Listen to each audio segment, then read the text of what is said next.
Okay. We're here to have this interview conversation with Dr. Constance Flanagan, professor from the University of Wisconsin-Madison. Thank you for being here, and thank you for agreeing to talk to us.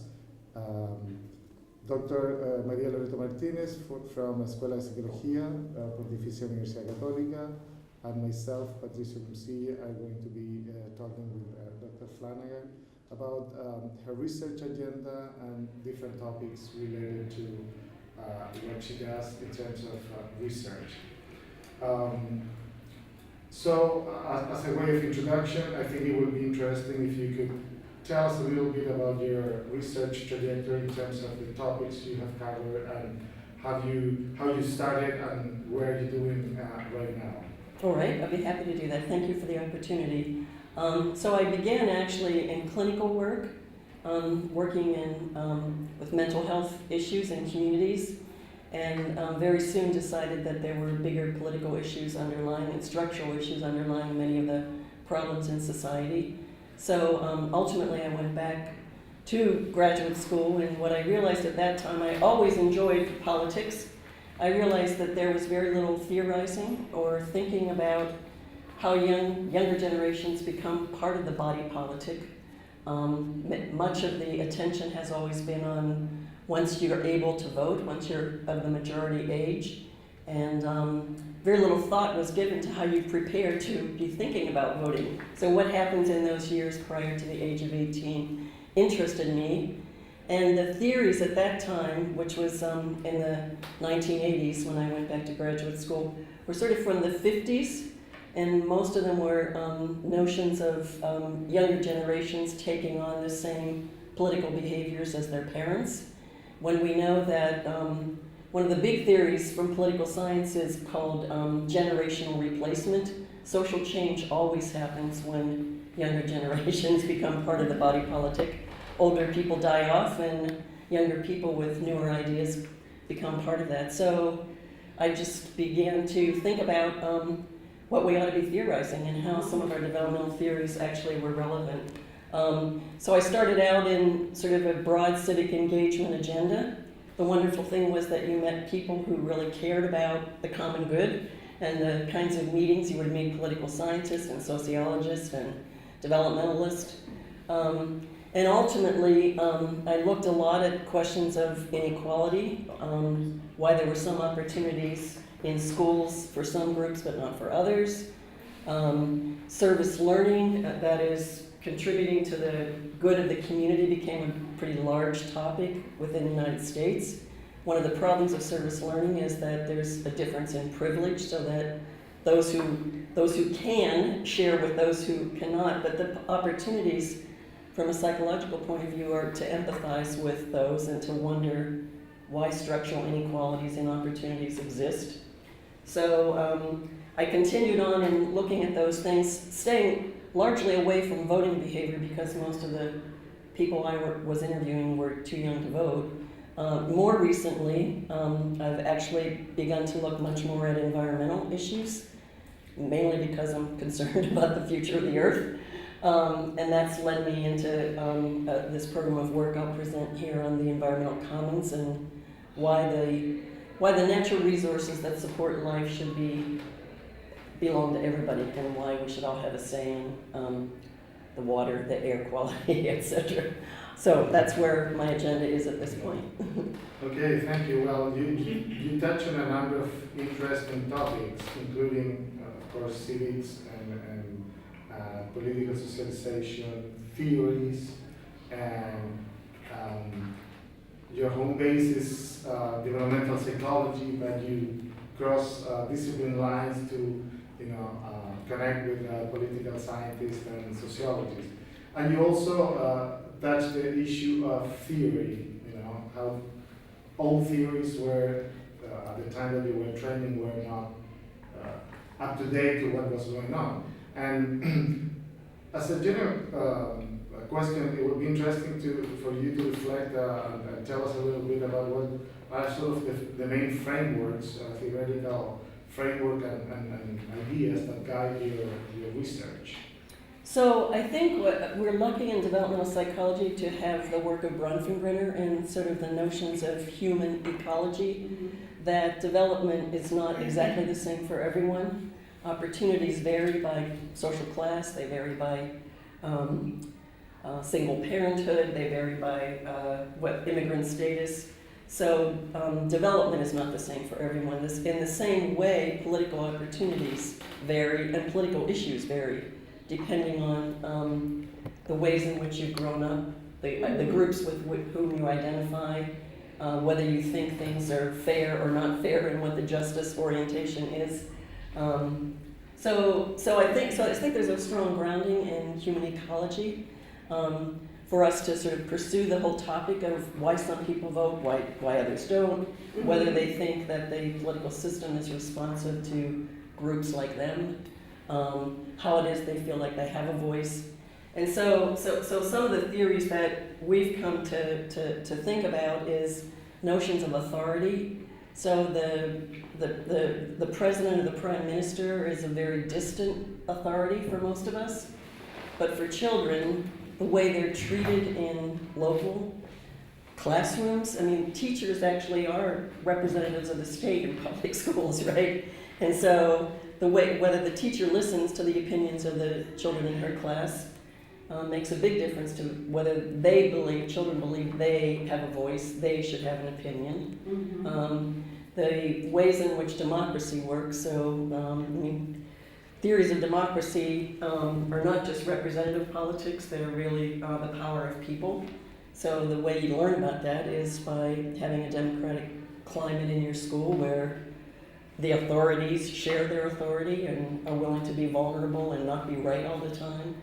So children's experiences, in terms of their lived experience, I think matter a lot. So I actually go back to existential psychology in many ways to think about the practical conditions. Kurt Levine has been a major sort of force from social psychology in the work that we're doing now, largely in terms of understanding that our lives are interdependent.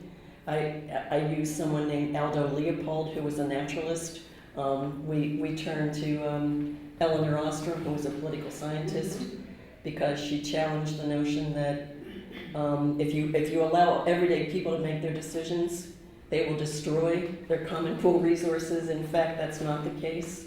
If you listen to one another, if you work in collective action, if you see that the resources of your community belong to everyone and that you're responsible for them. I mean, her theory in terms of common pool resources is the one we use most significantly now in our work with children around the environment. Right, that's interesting because in a way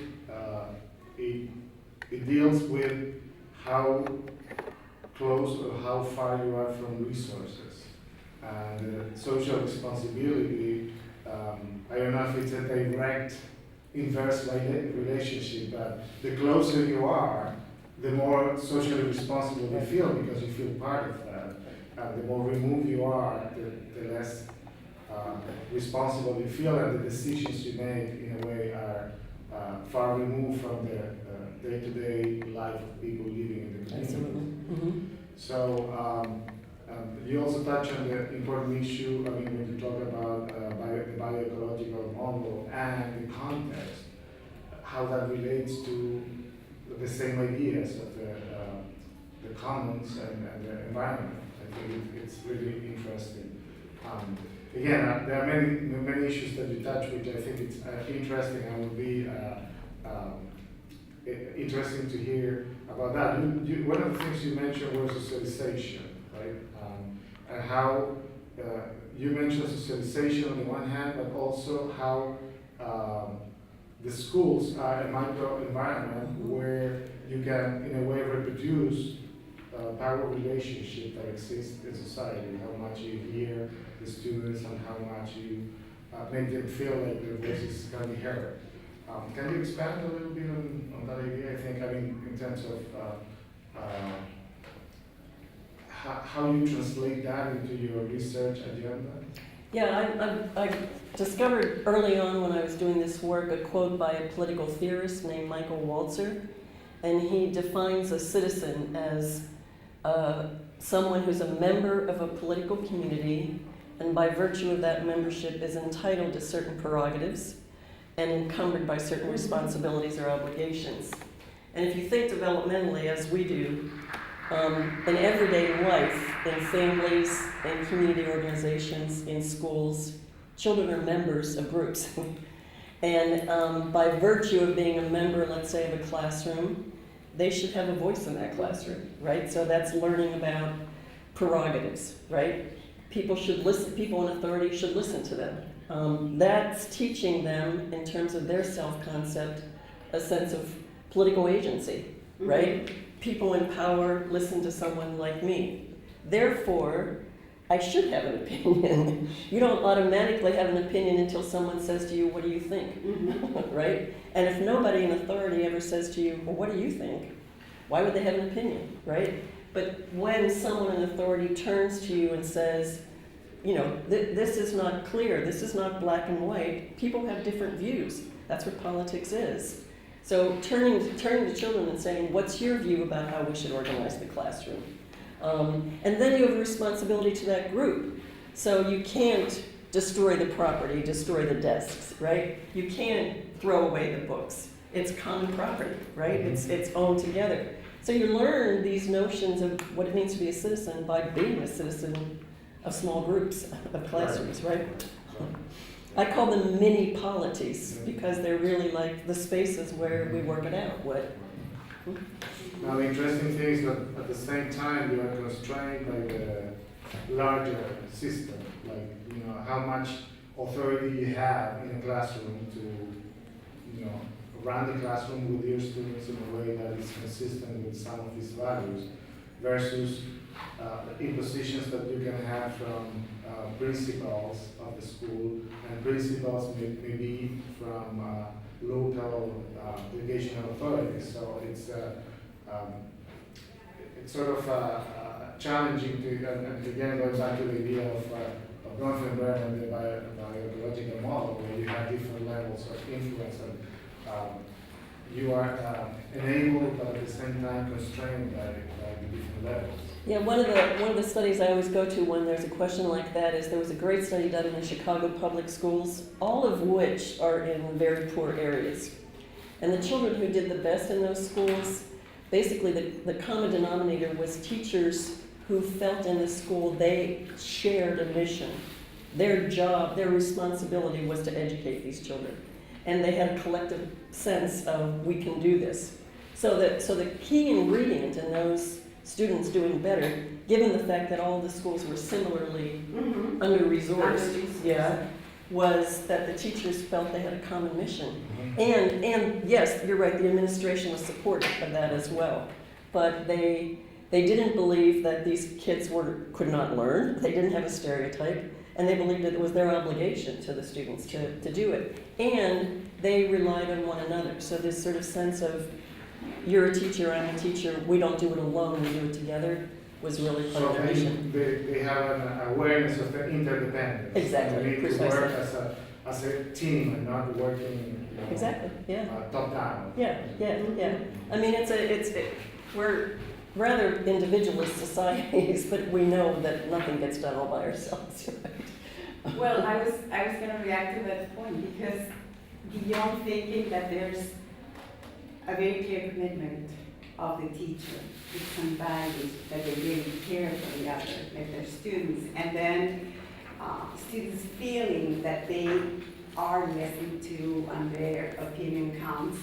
I think in terms of application of intervention, and going back to Bronfenbrenner, the idea is that you have to build the processes that sustain this small polity, as you said, like the school as a mini democracy, and to what extent do we have sort of a theory and research to document that? Because you could probably assume that it's not the values per se, it's like how the experience is embedded as a member, as a common voice, and builds to some. So, do we have the theory? Do we have the methods to study Well, that? I mean, we know that? schools that work well and schools that don't work so well. Mm-hmm. And some of it is when you visit those schools, you see the children's artwork displayed publicly, right? So you want to think of schools as public spaces, right? And so what does the public space that belongs to that group of the public look like? Is their work, you know, part of what people are proud of when their parents come to parent meetings? Do they see that their children's work is displayed? So, I mean, children don't talk about themselves as members of the public, but you experience public space in a school, right? And the teachers the same way. I mean, teachers, I have the most respect for teachers as a profession. Whenever I go to their classrooms, they do so much. And they go into teaching largely, I think, because they believe they're doing something to raise the next generation, right? So teachers also having a voice in the way in which their school looks and what it is. I mean, yes, there are hierarchies in terms of what has to be taught, but the way in which things are taught, the organization of instruction, the classroom rules, there's a lot of flexibility in terms of what can be done. And again, sort of social support within the faculty of the school matters a lot. So, and institutionalizing those practices, I mean, teachers will leave, teachers will retire. But to the extent that schools have institutionalized, they get a reputation for being a certain kind of school, right? Where people are proud to have their children go, right? And so I think we know from organizational work, but we also know just from basic interpersonal relationships, what people need is social support from one another in order to do their jobs well. And teachers need to feel respected so that they can't. They're not automatons. They don't do curricula, you know, from the top down. And their values matter. I mean, ultimately, right? So even things like conflict resolution, which I mean, some teachers are trained in how to do that sort of thing. So peer mediation, conflict resolution. I mean, what children learn from that is that they don't get to say only themselves all the time, right? You have a different opinion from me, right?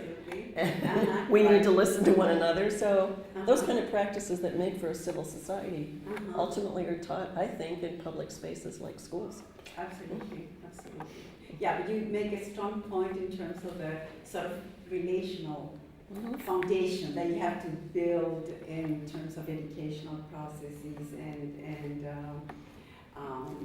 the climate,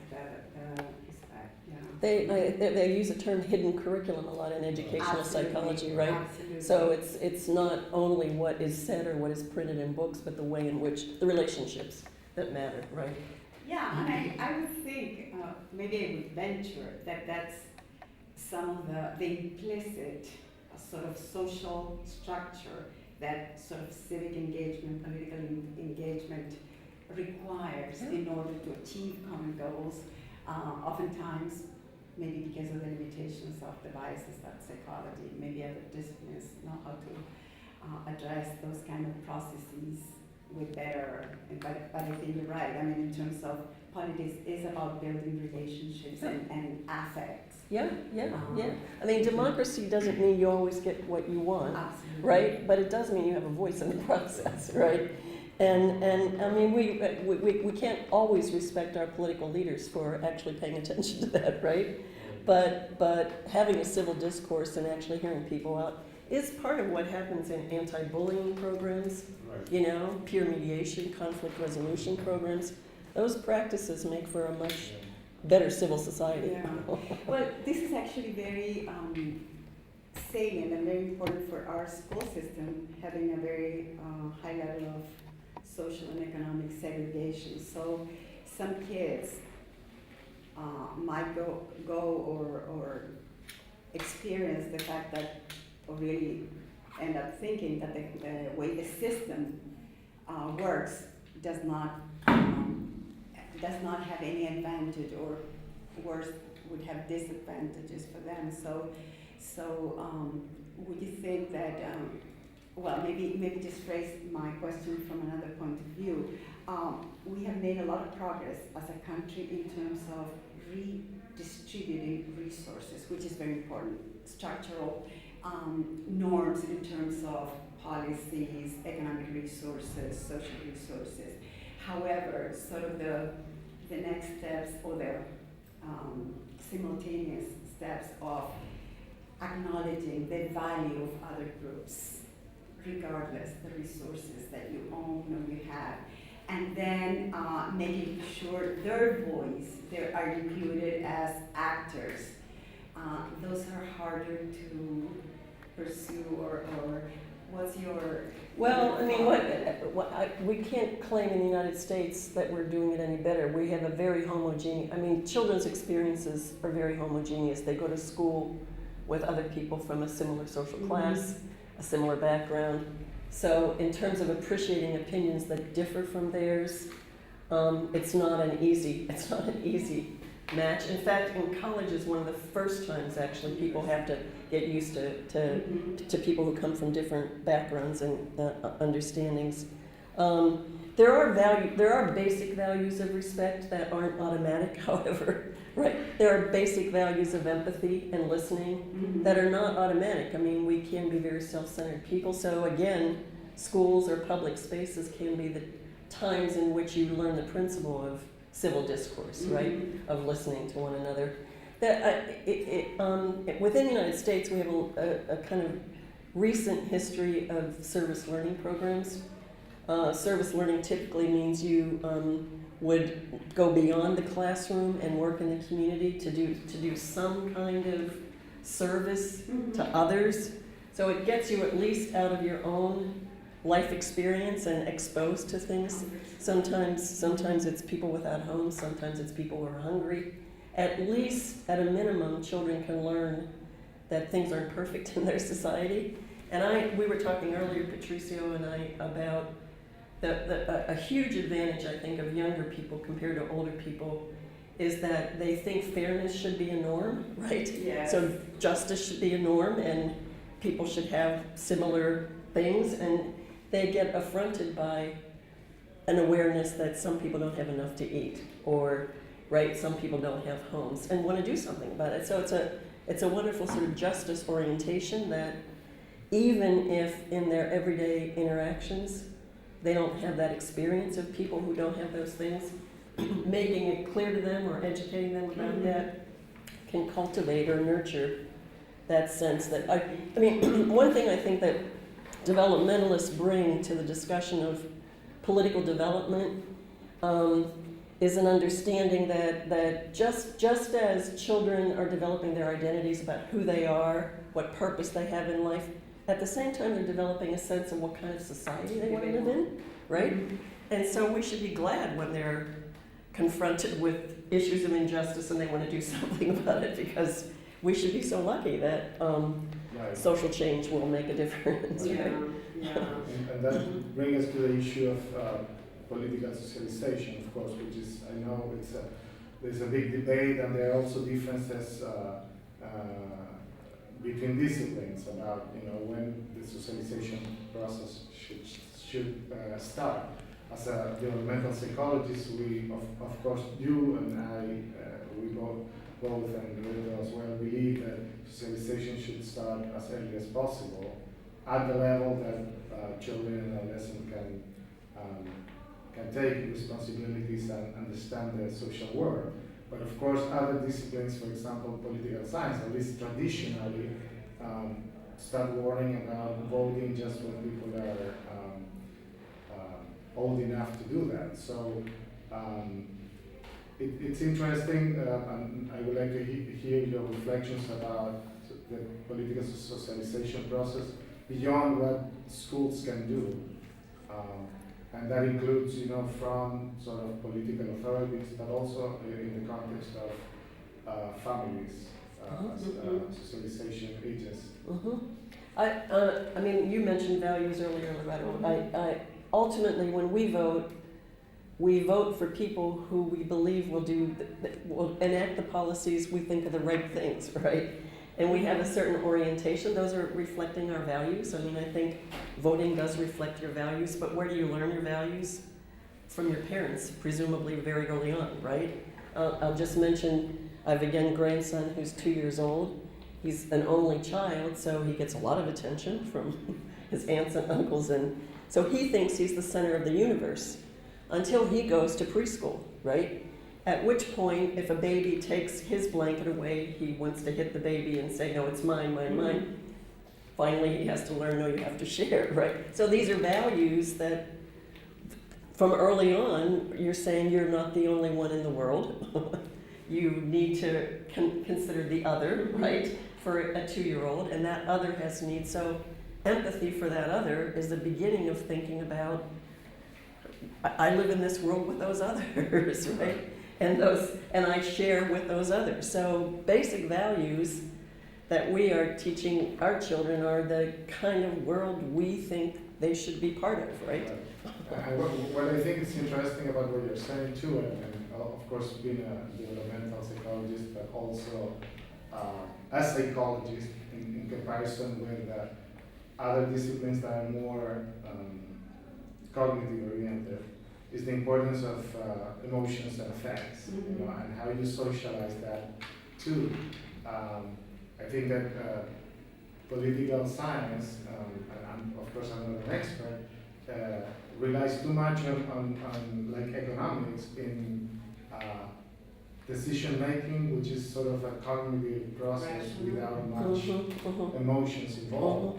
And I think what psychology can bring to the table is, you know, the comprehension of the humans as also emotional, and how you socialize that too. I mean, how you socialize, you know, your grandchild to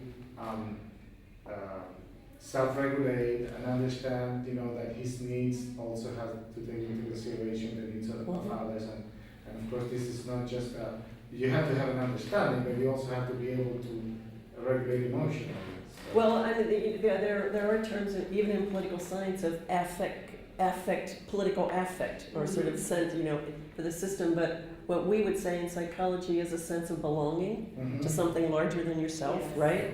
So if you don't have that, if you don't have this feeling that you count, right, why would you bother to vote for, you don't feel like you count? So voting behavior ultimately is some kind of expression of voice, some kind of expression of values, right? Some kind of expression of the kind of world you want your society to be, right? So when we choose representatives, we think they'll be making decisions that we agree with, which is why we vote for different, but that happens, those decisions about what you value, how you think it can be accomplished, what kind of society you want, and who you are, what your purpose is, happen in the very early years, right? In the way families, communities raise their kids, right? And again, going back to the idea of socialization that starts early on, we were discussing earlier how children and adolescents can get a feeling for the political process and how they can, you know, get to know what politics are all about and get interested. Something that will later on translate not only in voting behavior, but also in getting more involved maybe at local levels or in political parties or unconventional politics. I think that's also really interesting. I mean, to think about how the political system can approach the younger generation to sort of involve them into what politics is all about and what the meaning and the sense of politics is. So I was even saying, you know, we are now in this political campaign. We will have an election next, not this weekend, but the next weekend, and it will be interesting to have a debate where the candidates were listening to questions from children and adolescents, or trying to explain the political process, you know, to get involved in a way. Well, that can obviously happen in families around the dinner table, right? Because it's the timing of what does so-and-so stand for? What does this candidate stand for? Why would you vote for them? So parents can have a big role in asking children what your opinion is, even if you're not old enough to vote, right? So that it seems to me when you turn to one another and say, what do you think? You're actually saying, you should think. Absolutely, absolutely. You should have. And I think many parents would bring those kind of conversations to the dinner table. However, we still have our national figures, quite a number of adults and young adults that they have detached from their beliefs about how ineffectual is the institutional politics or the system, that conversation might not be occurring in many of the proximal environments like the home. I want to bring another question. Now that you mentioned, and you mentioned as well, the real world events, what do you think we have learned in terms of the kind of questions we should be addressing, not only to youth, but citizens, from the real world social mobilizations that we have witnessed in the last 2 decades? For instance, in Chile, we had maybe 2 decades of data from representative surveys documenting how young people were so detached. They apparently were depicted as detached from politics. And then we have massive mobilizations in 2006, but more so in 2011.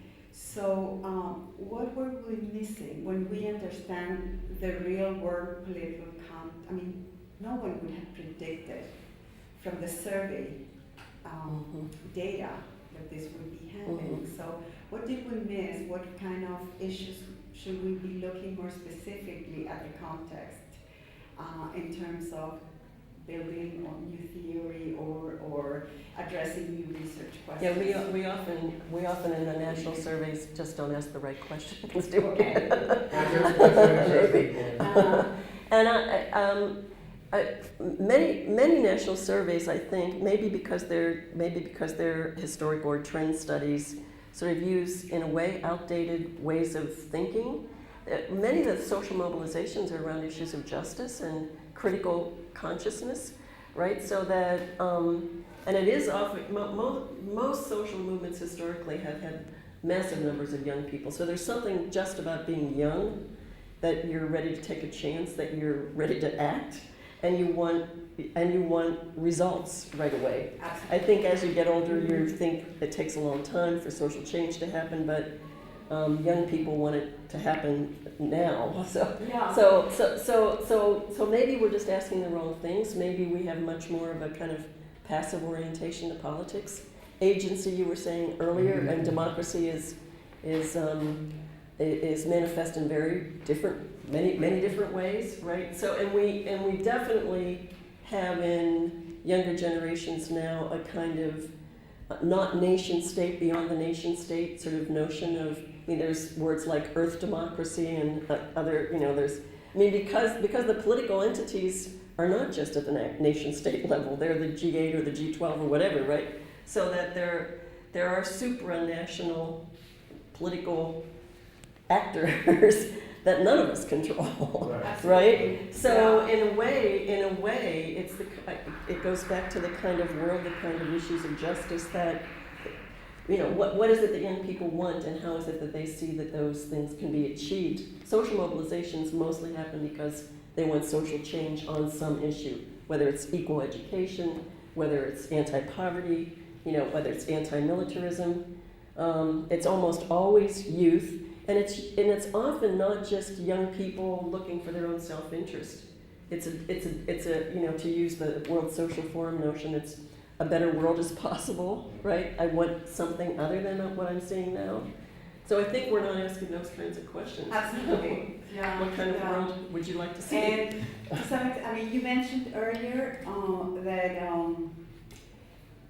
our assumption was that children and individuals are political beings in a way, so it's inevitable that they would think and theorize about society, right? And if we think about Bronfenbrenner's ideas and Kurt Lewin seriously, maybe we also forgot about time or processes, social processes, because the earlier literature on youth engagement was also very focused on stable democracies or Yes. times of stability. Yes. And I think our youth in Chile gave a demonstration that they were thinking about how they should transform or change. Yeah. So do we have, like, were we oriented towards looking at what they should be contributing to making society a better system, a more just system for everyone? Yeah,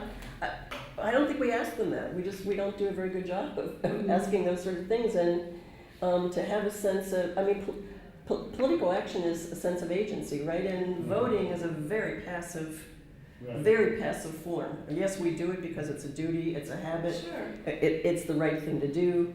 It's a very, very low level of agency. It has a very far removed outcome. I mean, you get to elect someone that hopefully will enforce the things that but you have no implemented. control over them after you've control. elected. I'll just give one example from this project that sticks with me. So this environmental commons work, we're working with children growing up in very poor communities, urban areas.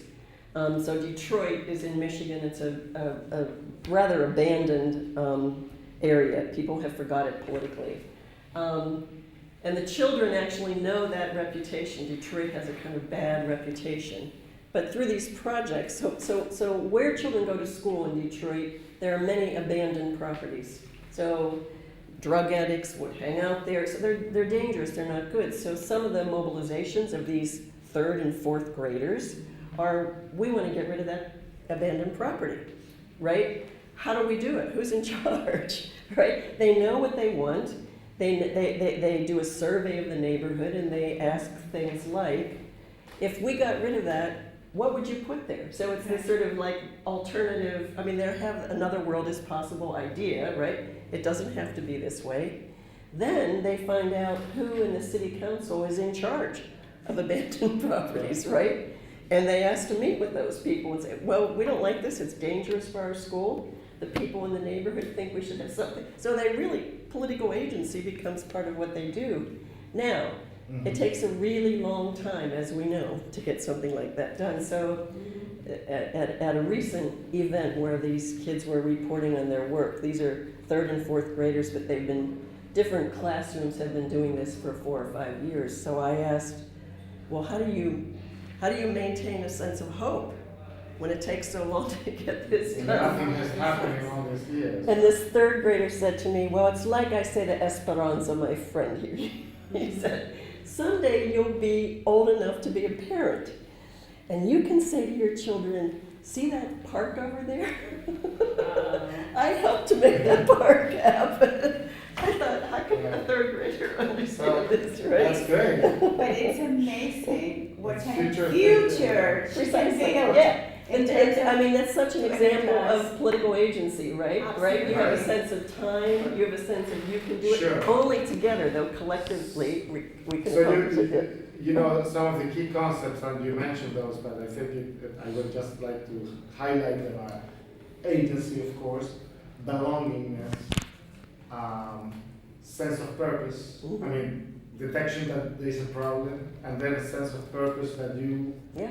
want to change and that you can change that, Mhm. which I think is really, it's sort of illustrated in the example you were giving. And interdependence of goals, that's it. Right. Kurt Levine was one of the few people that actually talked about that. If we have a shared goal, then we overcome our differences, right? We want to get rid of the property. Some of the children in our projects, one of the questions we asked is, if I want to make change in my community, I have to work with people who annoy me. True or Right. false? They agree that they have to learn how to do that, right? Right. They disagree with. That's an achievement, right? That It's is- like what we also heard in the earlier talk this morning about having a common goal and becoming sort of a I group grew, yeah, and yeah. unified in terms of a purpose. Which yeah. I think is I mean, political crucial. action is that way, right? You can't accomplish it alone at all, right? You belong to a political party, you belong to a social movement. It's because you understand it. Although Donald Trump would probably disagree with you that Yeah. you can do everything By yourself. himself. Right. So now we're going back to the issue of crossing lines, disciplinary lines. I think that's really interesting, and I talked with Eric Abner in a different interview about his own experience crossing lines, coming from political science to psychology or sociology, and I think it's really interesting, particularly for projects like COES, which is interdisciplinary, and we have to, by definition, we have to not only cross but be part of a common line. I would like you to tell us a little bit about your experience reaching out to. It'd be interesting to hear and to have your thoughts on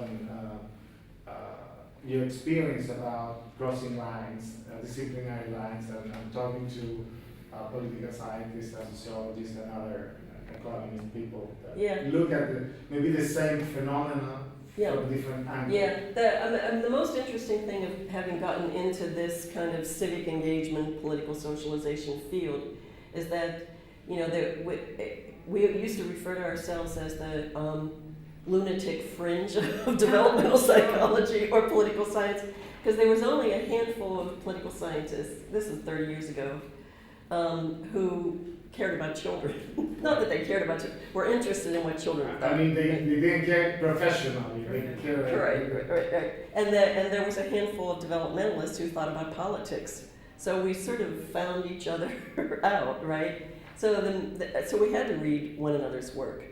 The old political socialization work from the 1950s, though, were political scientists and developmentalists. I think the problem with their approach was it was top down. It was transmission oriented, and they used measures. They didn't think developmentally, so they used measures that came from adult surveys and asked 10-year-olds. They didn't really make sense. So you could kind of have to think about politics in the way in which developmentalists do. Like, what's the public space?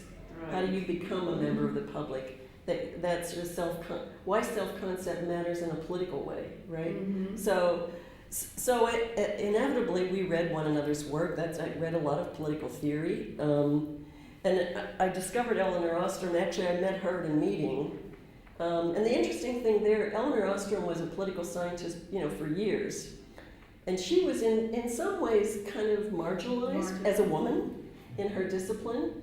And what was the tragedy of the commons was like the accepted theory.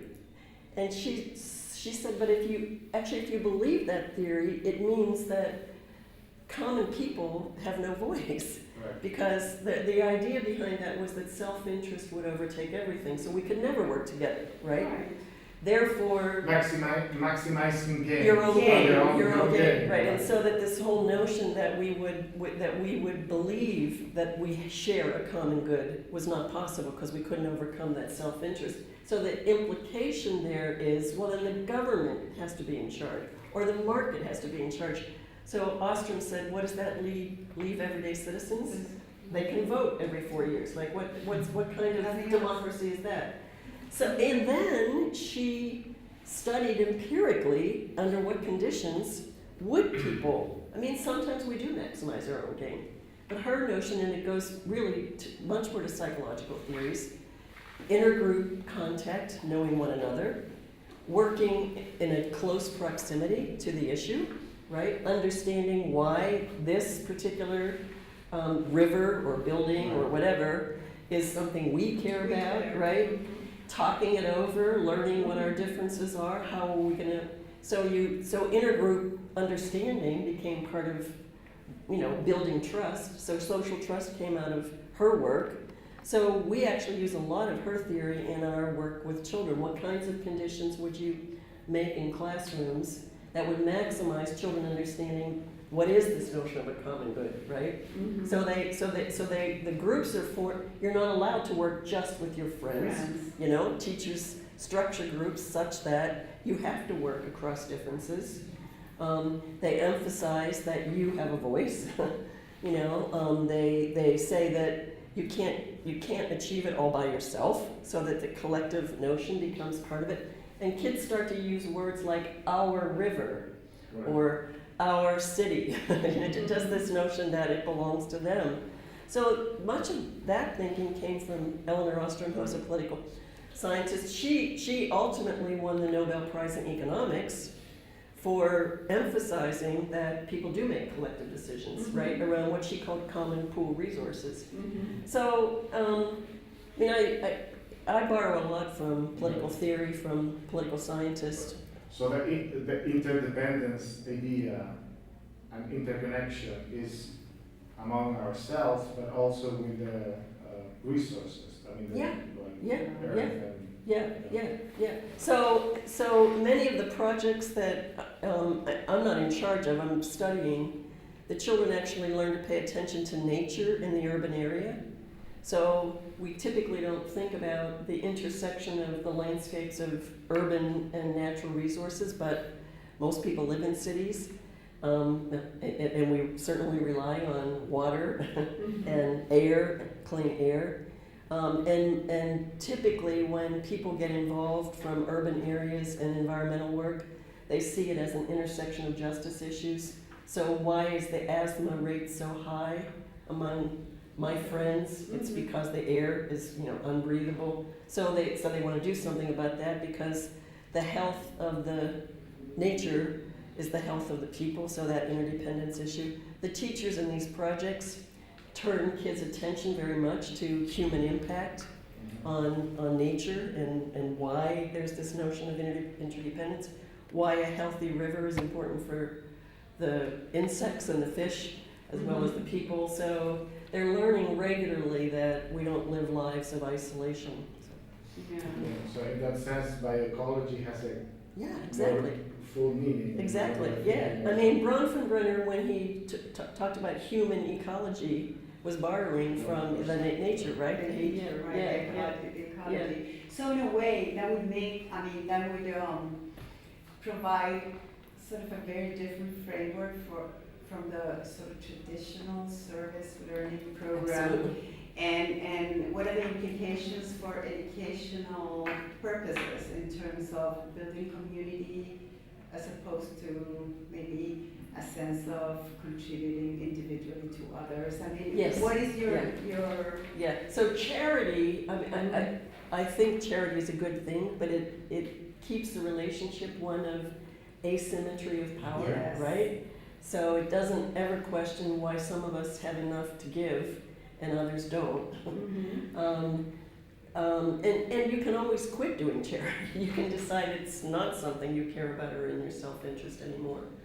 But whereas if you understand that what you care about and I care about, if we have shared goals, that's the sort of Lewinian notion, Right. And that my ability to achieve a healthy natural environment depends on your actions as well, then what your goal is and what my goal is shared, right? It's not that I'm giving to you and helping you. It's that we all have to give into some common pool if we want to achieve the goal that we share. So it's a very different it's actually closer to social mobilization in a way, in terms of the collective identity and the collective goals than charity or service is.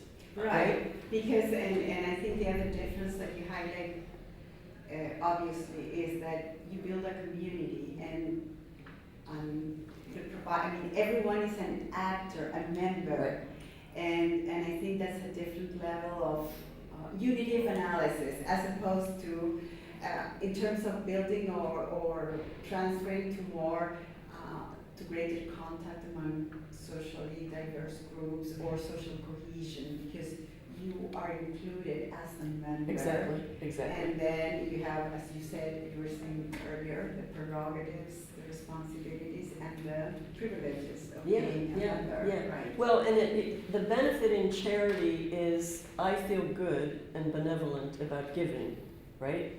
But the recipient's condition never changes, right?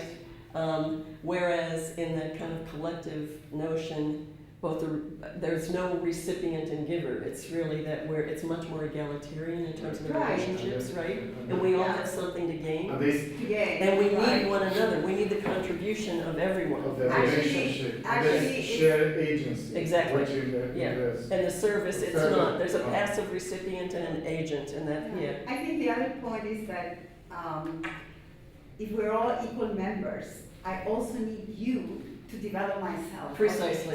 So I think there's the idea of pro-social community that Forrest Dyer had sort of coined, and I think it makes a lot of sense in terms of social justice principles, which is very similar to the programs you described, in the sense that his assumption is that every person, every subgroup is essential to the benefit, the well-being of the group.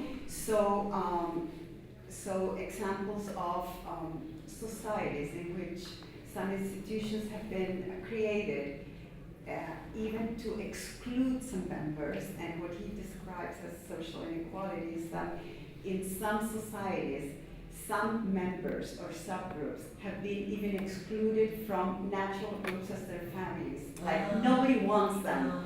So in his arguments, that would sort of split or fragmentate relations in society in a way that it's impossible to repair unless you restore the inclusion. You know, it's like it's very similar to the communal, efforts of the group, right? It's any system where some people get to decide and others don't is simply undemocratic, right? So we could talk about service as really not a very democratic form, right?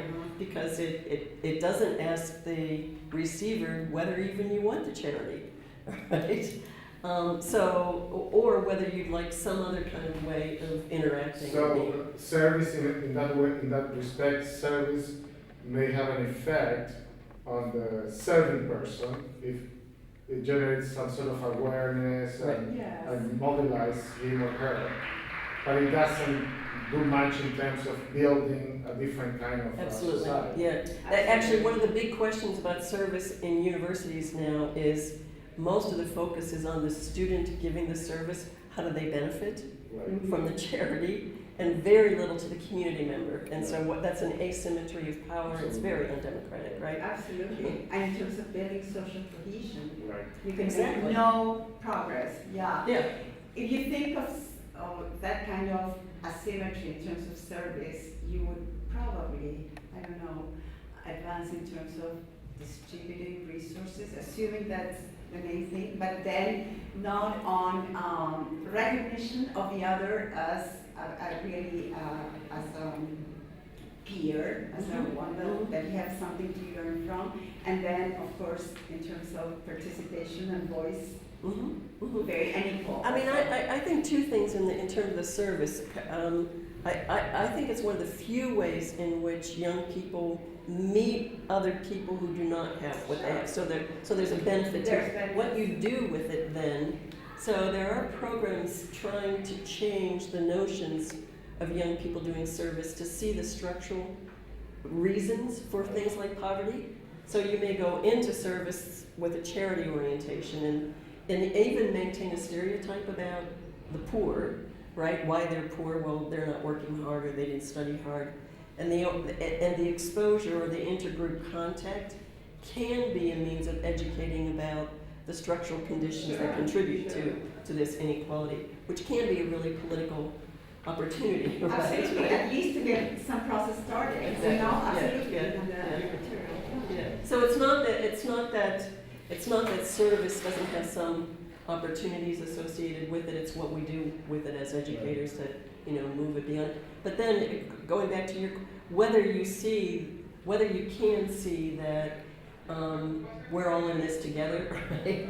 That your injury is an injury to me because I want a better society. That requires, I think, a lot more education and thinking about how your condition affects me, right? One question that I have is, you said that some of these programs you are not really doing any, you are just studying. But I thought that it would be interesting to discuss a little bit the challenges of, because I mean the principles are clear. Yeah, when you were saying, everything that affects you affects me, and there's the sense of community. But how do you? I think the challenge is how you move from the state of affairs that we have now, where we have all these, segregated communities, disengaged people not meeting people different. How do you, and all the fears and prejudice and all this, how do you move from there to build this kind of more egalitarian? I mean, of course, it's a big question, and I don't expect you to, but it'd be interesting to hear your reflections about that, because I think that's, for me, that's one of the challenges that we have as social scientists, trying to really change society. Yeah,